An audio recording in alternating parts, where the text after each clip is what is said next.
अस्सलाम वालेकुम नाजरीन। नवाज शरीफ साहब इमरान खान साहब के साथ क्या मुकाबला करेंगे, बल्कि नवाज शरीफ साहब तहरीक इंसाफ की एक 73 साल खातून से खौफजदा हैं। जी हाँ, ये खातून हैं डॉक्टर यास्मीन राशिद साहिबा। डॉक्टर यास्मीन राशिद साहिबा जो है वो इंसदाद दहशत गर्दी की अदालत में पेश हुई और उन्होंने कहा कि नवाज शरीफ एक 73 साल खातून से यानी मुझसे डरता है। मेरे दफ्तर पे छापे मारे जा रहे हैं, मेरे स्टाफ को गिरफ्तार किया जा रहा है, मेरे वर्कर्स को, मेरे हिमायतियों को, मेरे वोटर्स और सपोर्टर्स को इंतखाबी मुहिम नहीं चलाने दी जा रही।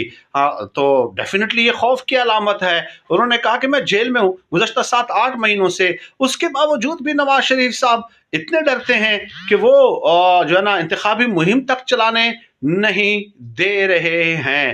डेफिनेटली ये लाहौर का किला फतह करने के